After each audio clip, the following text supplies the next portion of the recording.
Donc Bezrat Hashem, nous vous invitons à venir étudier tous les jours ici à la Beth Knesset de Clé.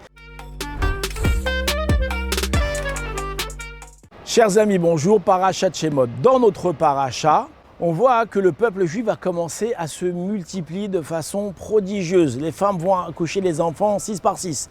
Et donc ils vont grandir. Ça ne va pas plaire à Pharaon. Pharaon il va avoir très peur. Peur de quoi? Peur que le peuple juif s'allie à ses ennemis et fasse la guerre contre lui et le mette dehors. Donc il faut absolument trouver une solution contre le peuple juif. Il va appeler ses 3 conseillers. Parmi les 3 conseillers, il y avait Bilham. Et Bilham, qu'est-ce qu'il va lui donner comme conseil? Il va lui dire, prends les petits garçons, jette-les dans le fleuve, dans le Yéhor. D'accord? Noie les petits garçons. Maintenant, la question qu'on pose, on dit, mais si on jette les petits garçons dans le fleuve, en quoi ça va réduire la natalité ou ça va réduire le peuple juif? Nous, on sait que le judaïsme, il passe par la femme, pas par l'homme.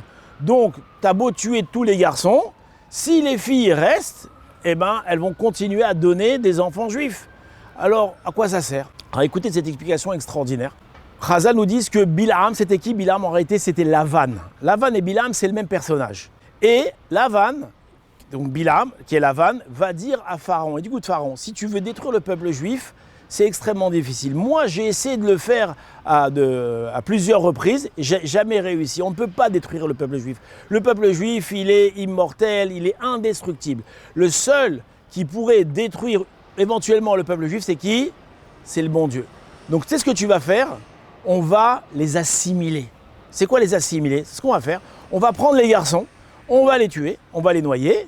Les filles, elles vont grandir et au fil du temps, elles vont devoir se marier. Avec qui elles vont se marier? Elles vont se marier avec des Égyptiens.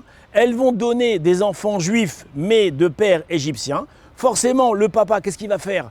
Il va les emmener au temple de l'idolâtrie, il va les emmener au foot, il va les emmener au basket, il va les emmener au cinéma, au théâtre, il va les emmener voir toutes sortes de choses.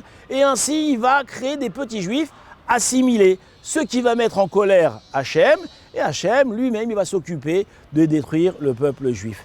Et donc on voit que l'arme que Bilham conseille à Pharaon, c'est l'assimilation. Maintenant, comment on va contre l'assimilation? C'est tout simple. Et on voit aussi du même conseil en rentrant de la Torah dans la maison. La Torah, elle passe par qui? Elle passe par le papa, elle passe par le mari, qui est un faisceau de Torah dans la maison. Si dans la maison, il n'y a pas de Torah, si le papa n'étudie pas et n'enseigne pas la Torah à ses enfants, alors automatiquement, l'assimilation elle va s'installer dans la maison. Alors vous allez me dire, mais il y a des mamans qui sont très religieuses, très pieuses, qui vont tout faire pour éduquer leurs enfants. C'est vrai, les mamans, elles ont beaucoup de force, et elles font beaucoup.